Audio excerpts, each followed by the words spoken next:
नमस्कार, अजय चतुर्वेदी। इसके पहले वाले वीडियो में इमरजेंसी पर हमने बात की दीपक मलिक जी से, और दीपक मलिक जी ने जो सारी जानकारियां दी वो अभी अधूरी है। पिछले एपिसोड में मैंने आप सबको बताया था कि इसका दूसरा एपिसोड आप सबको हम जरूर प्रस्तुत करेंगे। आज ये मौका आ गया है कि मलिक जी की बातों को पूरा किया जाए और श्रीमती इंदिरा गांधी, जिन्हें लोग तानाशाह कहते हैं, वो तानाशाह नहीं थी, और जिन परिस्थितियों में उन्होंने इमरजेंसी लगाई उसका बहुत कुछ खुलासा पहले एपिसोड में हो चुका है। शेष कुछ जानकारियां जो हैं उस समय के देश के अंदर के हालात और अंतर्राष्ट्रीय स्तर पर, मैं एक बात यहां जरूर कहना चाहूंगा कि आज जो स्थिति अमेरिका ने पैदा की है भारत के लिए, भारत की इकोनॉमी को लेकर के, भारत के एम्प्लॉयमेंट को लेकर के, ये कोई नई बात नहीं है। ये तब भी, चाहे वो डीप स्टेट हो, सीआईए हो, पूरी दुनिया भर में पूरे देशों को, अलग अलग देशों को अलग अलग तरह से परेशान किया जा रहा था, उनके राष्ट्राध्यक्षों की हत्या की जा रही थी। इन परिस्थितियों में जो आंदोलन अपने यहां शुरू हुए, एक चौतरफा वार सरकार के ऊपर, लगभग आज की स्थिति जो है उससे कहीं ज्यादा बदतर स्थिति थी, लेकिन वो श्रीमती इंदिरा गांधी थी जिन्होंने अपनी सूझबूझ से, अपने लोगों की सूझबूझ से देश को बचाया। मलिक साहब विंस्टन चर्चिल का भी नाम लिए हैं। वही चर्चिल जो भारत के आजाद होने के बाद जिन्होंने ये कहा था कि ये बहुत दिनों तक आजादी कायम नहीं रख पाएगा भारत, बहुत जल्द खंड खंड विखंडित हो जाएगा, बर्बाद हो जाएगा। लेकिन वो सूझबूझ, वो नेतृत्व क्षमता, वो दूरदृष्टि और अपने देश, अपने वतन के लिए उन्होंने जो कुछ भी किया वो जायज था। सुनते हैं मलिक साहब क्या बता रहे हैं। केवल अखबार पे या इस पे रोक लग गई और थोड़ा आने जाने पे रोक लग गई हो, तो सिद्धार्थ शंकर राय ने सजेस्ट किया कि आप बहुत ट्रबल्ड हैं, आप बहुत इतना पड़ा है कि रास्ता नहीं मिल रहा है और हम शायद, हिंदुस्तान शायद इंडिपेंडेंट नहीं रह पाएगा, आज़ाद नहीं रह पाएगा। यहाँ तक की स्थिति पहुंच गई। हाँ, यहाँ तक। तो इमरजेंसी की घोषणा करें और उसके बाद कोशिश किया जाए थोड़ा सा संभालने की। एक बात मैं कहूंगा, जो लोग इंदिरा जी को डिक्टेटर कहते हैं, अगर वो डिक्टेटर होती तो 77 में चुनाव तो कराती। ठीक बात। इमरजेंसी को वापस क्यों लेती? इमरजेंसी को वापस क्यों लेती? जो दुनिया का इतिहास है, हिटलर ने डिक्टेटरशिप बाकायदे चुनाव लड़के ही हिटलर 33 में 34 में पावर में आए थे जर्मनी में, और उसके बाद डिक्टेटरशिप, उसके बाद सारे चीजों को, पाकिस्तान में ये चीज लगातार हो रही थी, हमारे पड़ोस में, पूरे अफ्रीका में हो रही थी, तो दुनिया में तो चारों तरफ हो रहा था, तो उसको बहुत आराम से इंदिरा जी कर सकती थी। उनको कोई बाध्यता नहीं थी कि 77 में चुनाव लड़ना है, चुनाव करें और इमरजेंसी विड्रॉ करें। इमरजेंसी विड्रॉ करने के ऊपर भी वहाँ बाकायदे उनके क्विजन कैबिनेट में बहस हुई है। बहुत लोगों ने कहा कि क्यों उसको विड्रॉ करेंगे, रखिए ना, उसको चलाइए, इमरजेंसी में चुनाव करा दीजिए। उनका नहीं, इमरजेंसी में विड्रॉ करेंगे, चुनाव करेंगे। ये देखिए एक डेमोक्रेट की पहचान। बिल्कुल। हैं? और उन्होंने एक आपातकाल, जो सही माने में वो आपातकाल था, इसलिए उन्होंने ये मरीचिका लगाई थी। दूसरा और कुछ छोटी छोटी घटनाएं हों, छोटी नहीं गई, बहुत बड़ी घटना है।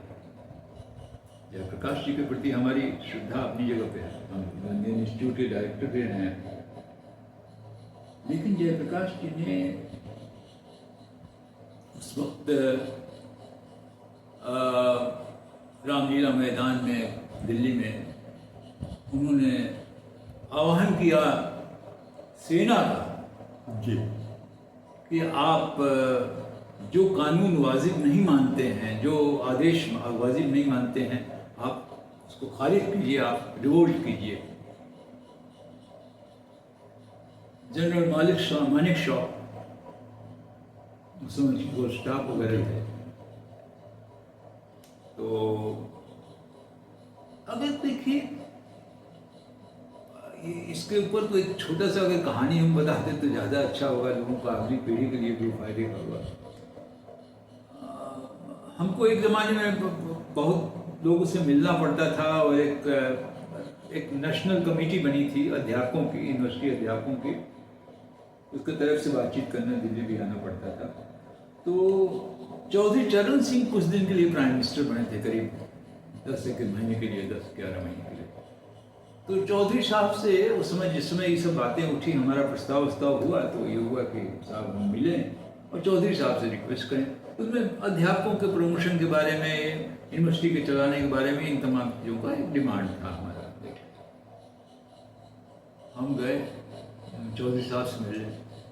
जिस दिन चौधरी साहब का से अपॉइंटमेंट हमको मिला था, इत्तेफाक से उसी दिन जयप्रकाश नारायण की मृत्यु हो गई। तो हमने सोचा कि भाई अब इतनी बड़ी घटना हो गई, जब जेपी चले गए तो फिर तो ये तो बंद हो जाएगा, तो वो हमारा अपॉइंटमेंट वगैरह कैंसिल हो जाएगा, नहीं होगा, बाद में देखेंगे, फिर दिल्ली आएंगे, क्या करेंगे।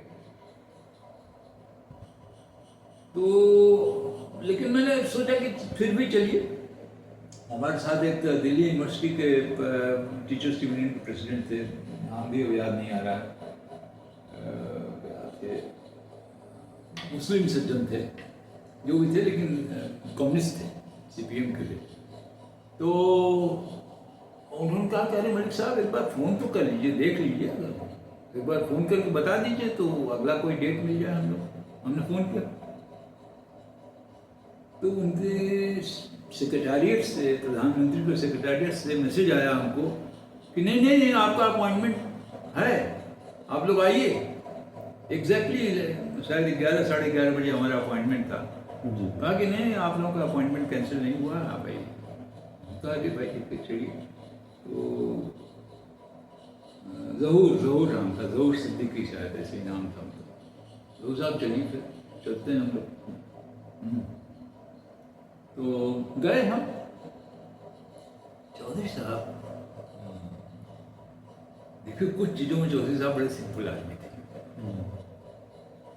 वो अपना छोटा मकान जो उनको मिला हुआ था एज मेंबर पार्लियामेंट, उसको बदल के प्राइम मिनिस्टर के मकान में नहीं गए थे। उसी में एक एक्सटेंशन बना लिया था, क्योंकि प्राइम मिनिस्टर होने पे आपके बहुत सारे सेक्रेटरी और बाकी लोगों को बैठने उठने की जगह चाहिए, ऑफिस चाहिए, ये चीज़, तो एक अलग से बना दिया था थोड़ा।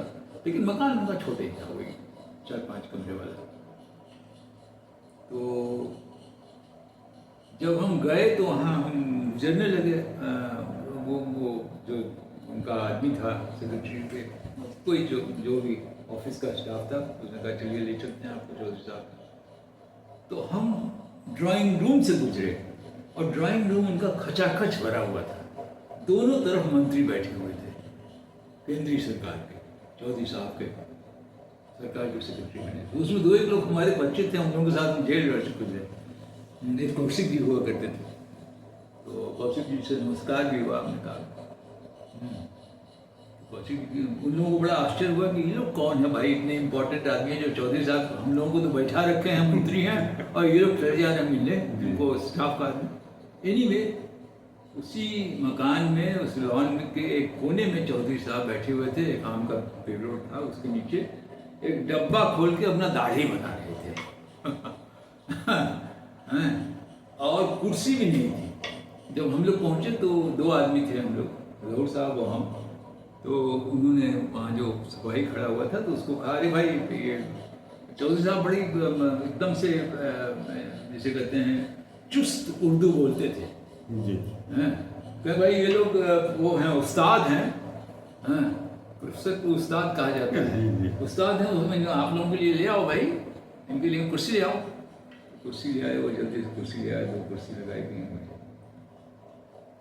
तो उन्होंने कहा, भाई आपका हमने देख लिया है, आप लोग जो बात कर रहे हैं, लेकिन अब देखिए भाई हमारी तो टेम्परेरी सरकार है, अब अगला चुनाव अगर हम जीत के आएंगे तो फिर आपकी बात जरूर करेंगे, आपसे फिर हम वो करेंगे, लेकिन अभी तो हमारे हाथ में कुछ है नहीं, हम चुनाव बस इंतजार कर रहे हैं इसके बाद। तो उसके बाद उनका, लेकिन एक मशवरा दीजिए, आज जेपी का इंतकाल हो गया है, शुद्ध उर्दू बोलते थे, इंतकाल, मृत्यु नहीं कहा, जी। देहांत भी नहीं कहा, इंतकाल। उनका कि जेपी का इंतकाल हो गया है, एक मशवरा दीजिए, मशवरा। तो उनका चौधरी साहब बताएं क्या मशवरा। बोले देखिए चौधरी साहब जेपी के साथ एग्रीमेंट में नहीं थे, उनके साथ उनके पॉलिटिकल प्रोग्राम के को सही नहीं मानते। तो इसे हमने कहा कि देखिए मैंने कहा था कि इंदिरा जी के खिलाफ आप सिविल नाफरमानी का मूवमेंट चलाइए, सिविल नाफरमानी माने नॉन कोऑपरेशन मूवमेंट चलाइए, लेकिन उन्होंने तो इनकलाब करना शुरू कर दिया। हो गया क्या देखिए ना, इमरजेंसी हो गई। तो हम तो कुछ नहीं बोले, तो हालांकि हम भी इंदिरा जी के जेल में कम से कम 1.5-2 साल रहे हैं। एक बार एकदम सीधे नहीं, 2-2 महीना, 3-3 महीना, 4-4 महीना करके रहे। लेकिन हमारे जहूर साहब इमरजेंसी में बाकायदे 6 महीना जेल थे। उनका कह रहे नहीं चौधरी साहब ये तो बड़ा वो हो गया, अब जेपी की वजह से सब सरकार बनी, सब कुछ हुआ, ये हुआ, अब उनका देखिए इमोशनल मत होइए, मैं जो कह रहा हूँ उसको सुनिए। मैंने कहा था कि सिविल नाफरमानी कीजिए, सिविल नाफरमानी उन्होंने किया नहीं, इस तरह का नारा दे दिया, जिसका नतीजा हुआ कि इमरजेंसी हो गई और सब कुछ उलट पलट हो गया, सब गड़बड़ हो गया। तो ये कहानी मैंने इसलिए कही कि ये इमरजेंसी से जुड़ी हुई कहानी जी। और एकदम व्यक्तिगत पैमाने की कहानी है हमसे। तो ये सब चीज़ें जो हुई, ये चीज़ें, ये इमरजेंसी लगानी पड़ी, इमरजेंसी में ये सब घटनाएं हुई। जेपी का वो भाषण रामलीला मैदान में, और अंतर्राष्ट्रीय पूरे जो अखबार और जो पत्र थे और मीडिया थी वो चिल्ला के कह रहे थे कि हिंदुस्तान तो सोवियत यूनियन के रास्ते पे जा रहा है, समाजवाद आ जाएगा, वहाँ पर डिक्टेटरशिप आ जाएगी, सोशलिस्ट डिक्टेटरशिप आ जाएगी, ख़त्म हो जाएगा हिंदुस्तान, डेमोक्रेसी नहीं रह जाएगा, वगैरह वगैरह, ये सारी बातें। तो इस माहौल में इंदिरा जी ने ये कदम उठाया था। और एक चीज़ अगर हम और याद करें, हम उसको करके इसका पटाक्षेप करेंगे थोड़ा सा, कि 15 अगस्त 1975 से शेख मुजीबुर रहमान की हत्या की हुई। यही बगल का देश था, उसी शेख मुजीबुर रहमान की हत्या हुई जिसकी मदद इंदिरा गांधी ने की थी, जो इंदिरा गांधी को अपना बिल्कुल से त्राता मानते थे। उनकी हत्या हो गई और वहां बाकायदे आर्मी रूल हो गया। साथ ही साथ दुनिया के पैमाने पर लैटिन अमेरिका में, दक्षिणी अमेरिका में एक कम्युनिस्ट पार्टी के ने चुनाव जीता था चिली में, और प्रेसिडेंट हुए थे वहां पर साल्वादोर एलिंदे। साल्वादोर एलिंदे की हत्या कर दी गई, चिली में रिवोल्ट करा दिया गया। एक बड़ा सेट पैटर्न था CIA का पूरे दुनिया में सीआईए ने प्लान बना रखा था। आज भी कर रहा, वही बात कर रहे हैं, ऐसी बात नहीं, आज भी खत्म नहीं हुआ। सीआईए यही डीप स्टेट कहते हैं उसको, डीप स्टेट यही कर रहा है। उनका तरीका जो था, टेक्नोलॉजी हम बता दें एक मिनट में।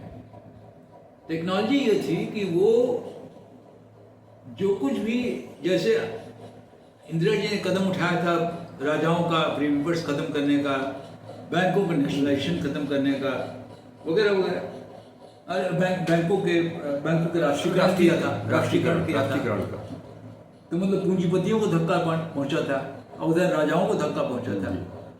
तो सीआईए की नीति ये थी, पूरा टेक्नोलॉजी ये था कि जो सेक्शंस इन कदमों से प्रभावित हुए हैं, जो उनके खिलाफ गए हैं, उनको संगठित कर दो और उनके माध्यम से जन आंदोलन खड़ा कर दो कि भाई महंगाई आ रही है, ये आ रहा है, वो आ रहा है, जबकि महंगाई ऐसी कुछ नहीं है। हमारा पुराना मकान उस वक्त बिका था, उसका दाम हार्डली 2, 2.5, 3 लाख रुपए मिला, 4 लाख रुपए मिला। हमने एक स्कूटर खरीदी थी उस वजह से, बहुत से लोग शेयरर थे उस मकान में। वो मकान आज के तारीख में बिकता तो कम से कम 30 करोड़ रुपए मिलते हैं, 2-2.5 करोड़, 2-2.5 लाख रुपया, 3 लाख रुपये मिला था। तो सोचिए कितने सस्ते का जमाना था वो। ऐसा कुछ नहीं था। तो ये बाकायदे विश्वव्यापी षड्यंत्र था। इसकी खबर इंदिरा जी को थी जी, और ये सता रही थी उनको, और वो एकदम साफ साफ दिखलाई पड़ने लगी जब शेख मुजीबुर रहमान बगल में यहाँ पर ढाका में जब उनकी हत्या कर दी। तो क्या करते, इमरजेंसी लगानी थी, इमरजेंसी। सर एक चीज बहुत चर्चा होती है उसकी कि जेपी का जो आंदोलन था, उस आंदोलन ने ही इन दक्षिणपंथियों को सत्ता तक पहुंचाया, और आज जो स्थिति बन रही है उसमें कहीं ना कहीं जेपी भी जिम्मेदार है उसके लिए। सही बात, मैं उससे सहमत हूँ, लेकिन जेपी से ज़्यादा मैं उसके लिए जिम्मेदार लोहिया को मानूंगा। गए कांग्रेसवाद का नारा लोहिया ने दिया जी, और उन्होंने कहा कि चाहे शैतान से समझौता करना हो तो शैतान से भी कर लेंगे और सबसे करके ले आएंगे। आरएसएस और भारतीय जनसंघ रिजेक्ट हो गई थी गांधी जी की हत्या के बाद। हाँ, जिसे कहते हैं उसको राजनीति के पाथ से हटा दिया गया था, अनटचेबल हो गया था। राजनीति के पाथ पे राम मनोहर लोहिया ने उनको फिर से बैठा दिया, सच मिलाकर। ये जो परिवर्तन जो शुरू मैंने कहा कि पंजाब से लेकर बंगाल तक हुआ, जो बंगाल में तो लेफ्ट आया, लेकिन बिहार में इसी तरह के लोग आए, यूपी में इसी तरह के लोग आए, पंजाब में भी इसी तरह के लोग आए। तो वो गए कांग्रेसवाद जो था वो बाकायदे बीजेपी, और उनका आज वो बीजेपी हो गई है। हाँ, तो वो उसका मिला जुला स्वरूप था। तो उस जेपी थोड़ा सा इमोशनल आदमी थे, और बहुत कुछ जिसे कहते हैं, मैं कोई डिफेंड नहीं कर रहा हूँ उनको, लेकिन ये है कि हो सकता है कि उनके पास सूचनाओं का भी अभाव रहा हो, बहुत सारी चीजें रहा हो, लेकिन इसमें दो राय नहीं कि जेपी भी उसी रास्ते पे चले और उसी का परिणाम है। उन्होंने भी संघ का साथ लिया पूरा। उन्होंने बाकायदे कहा पटना में कि अगर आरएसएस को फैसिस्ट आप मानते हैं तो हमको भी फैसिस्ट मानिए। इसके बावजूद सीपीएम उनके साथ गई। तो ये जो है, मेरा कहना है कि इंदिरा जी करते क्या ये कोई बता दे हमें।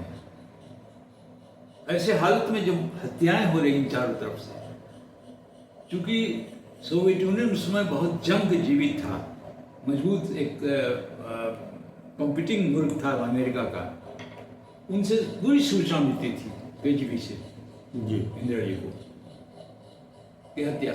यहाँ तक कि मैं एक छोटी सी और घटना बता दूं, चंजीत यादव से हमारे बड़े पर्सनल रिश्ते थे।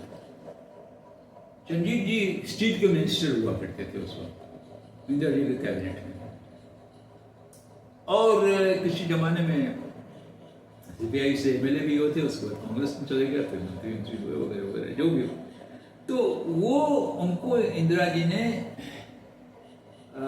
शेख मुजीबुर रहमान के यहाँ भेजा, क्योंकि इंदिरा जी को सूचना मिली सोवियत केजीबी संस्था से, जो उनकी इंटेलिजेंस संस्था है, कि शेख साहब की हत्या की योजना बनाई जा रही है वहाँ रिवोल्ट करने की। तो उन्होंने कहा कि चंजीत जी आप ढाका जाइए और शेख साहब को बताइए इस बात को और कहिए कि वो सावधान हो जाएं और उसके लिए कदम उठा लें। चंजीत जी गए, ढाका गए और मिले वहाँ पर शेख साहब से। शेख साहब ने कहा, अरे भाई हम तो जननेता, मैंने बंगाल हमको चाहता है, वो कोई सवाल नहीं उठता है, कौन खड़ा होगा यहाँ पर।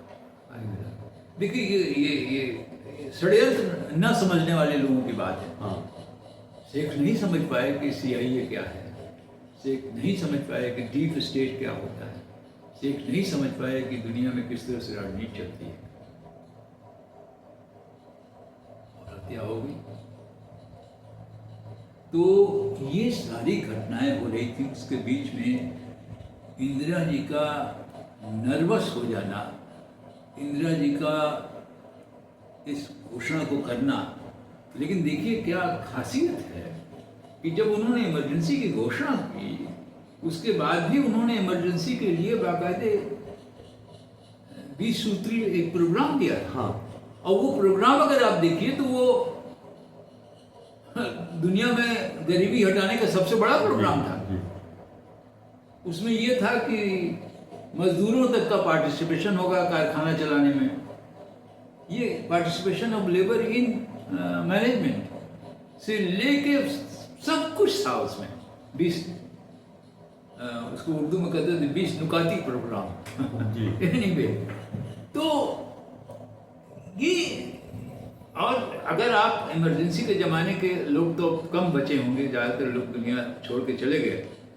अगर आप पूछें इमरजेंसी के दूसरे दिन हुआ क्या, इमरजेंसी के बाद हुआ क्या, लोग दफ्तर में आने लगे। ये 10 बजे के कोई बाबू 10 बजे नहीं मिलता था, हैं?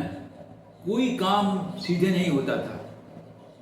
कहते थे आइए परसों आइए, नरसों आइए, वो भी 12 बजे आते थे, पान चबाते हुए, सिगरेट पीते हुए। बाबू लोग एकदम 10 बजे हाजिर हो जाते थे, क्योंकि वो तो देखा जाएगा भाई अब डिसिप्लिन है। Railway for the first time ठीक टाइम से चलने लगी। रेलवे ठीक टाइम से चलने लगी। मैं खुद मैंने इसका चाक्षुष गवाह हूँ। मैं एक बार उस समय केवल एक ट्रेन जाती थी दिल्ली के लिए, एक ज़माने में 66-67 में, उसका नाम था अपर इंडिया एक्सप्रेस। जी जी। आजकल शायद वो सस्पेंडेड हो जाती है, कहीं गया हुआ है, मैं पटना के आसपास कहीं खत्म हो जाती है। तो आती थी, कलकत्ता से आती थी, दिल्ली तक जाती थी अपर इंडिया। मैं अपर इंडिया एक्सप्रेस में मैंने टिकट लिया, हमको दिल्ली जाना था, मीटिंग थी हमारी। हमको करीब 10 या 11 घंटे इंतजार करना पड़ा। यही बनारस कैंट स्टेशन है। ये हालात थी, और ये हालात अकेले अपर इंडिया एक्सप्रेस की उस दिन की नहीं थी, वो लगातार होता रहता। इसी तरह कोई भी ट्रेन 4 घंटा, 5 घंटा, 6 घंटा से कम लेट होती ही नहीं थी। ट्रेन का मतलब लेट होना था। एकदम ठीक टाइम पे ट्रेनें आने चाहिए।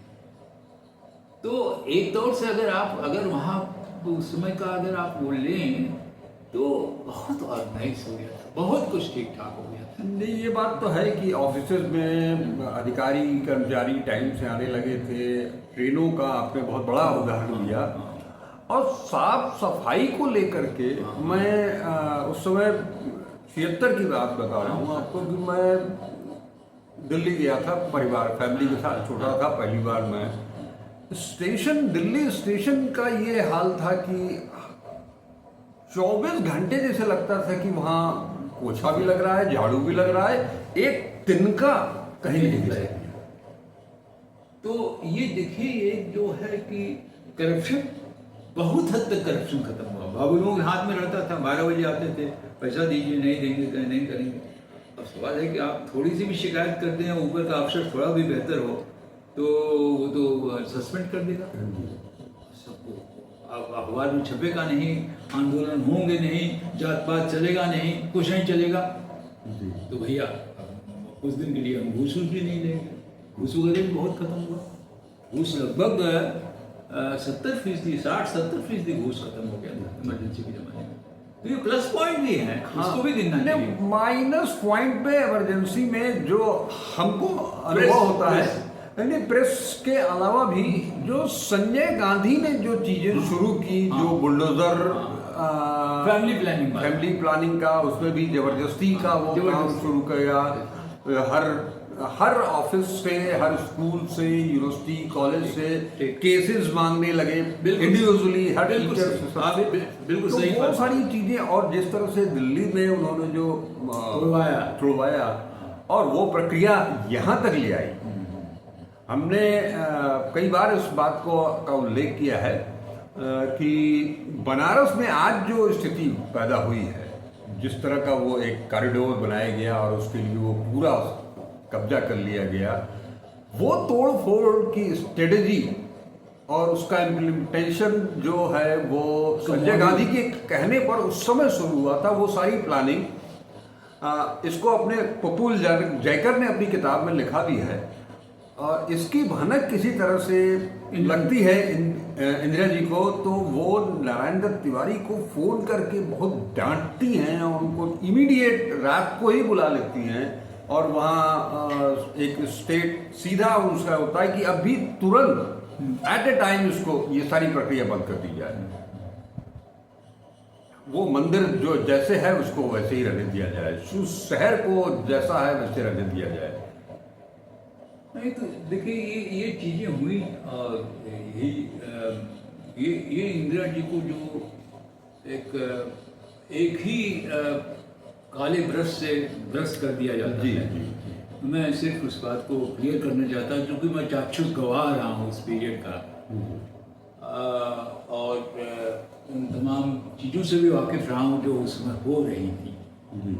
तो ये एक बात है जिसको मैं कहना चाह रहा था। और मुझको लगता था कि इस जून में जिस तरह से उसको काला अध्याय वगैरह वगैरह करके जिस तरह से कहा गया, उसकी पृष्ठभूमि कुछ नहीं बताई लोगों ने। ठीक है, एक चीज हुआ था कि प्रेस के ऊपर एक ढांचा, प्रेस के ऊपर एक पाबंदी थी, बहुत सारी चीजें नहीं आ रही थी। और लेकिन ये भी है कि आज की तारीख में अब तो बहुत गैर राजनीतिक माहौल बन गया है, लोग बात भी नहीं करते हैं, लोग बात ही नहीं करते हैं। अब तो प्रेस एकदम से एक तरफा कुछ लोगों के हाथ में है और रूलिंग पार्टी के हाथ में है। तो सबसे बड़ी बात है कि इमरजेंसी में भी हमको एक चीज़ और, एक छोटी सी घटना बता दें, और ये सब महत्वपूर्ण लोग हैं इतिहास के। कृष्णनाथ जी ये काशी विद्यापीठ में प्रोफेसर थे और बहुत बड़े सोशलिस्ट थिंकर थे, समाजवादी। बाद में राहुल सांकृत्यायन वगैरह के रास्ते पर चले गए, सब साधु संत हो गए थे एकदम से। तो कृष्णनाथ जी ठीक इमरजेंसी के बाद मिले देवेंद्र द्विवेदी जी के यहाँ। देवेंद्र द्विवेदी जी उस समय जनरल सेक्रेटरी हुआ करते थे कांग्रेस के। तो उनके यहाँ तो कृष्णनाथ जी ने एक बात कही वहीं पर, हम लोग सब लोग बैठे हुए थे। कृष्णनाथ जी ने कहा कि अरे भाई इमरजेंसी लग गई है तो क्या होगा? सबसे बड़ा जो राजनीतिक अड्डा था, अड़ी जो थी उसमें 80 नहीं थी, दी रेस्टोरेंट गोदलिया पे कहा कि रेस्टोरेंट में कल चला जा, बैठा है। और आए कृष्णनाथ जी और सब लोग पूरा बाकायदे इंदिरा जी की आलोचना वगैरह भी किए, कुछ नहीं हुआ, कुछ नहीं हुआ। तो आज की तारीख में शायद वो नहीं कर सकते हैं। अभी तो खबर पहुंच जाएगी, ये होगा वो होगा, अगर आप कमजोर होंगे तो आपको दबोचेंगे। पक्का। और वो छोड़ दीजिए कि वो कब दबोचेंगे, उनके जो कार्यकर्ता हैं, छुट भैया लोग हैं, वो दबोचेंगे आपको। सबसे बड़ी दिक्कत ये है।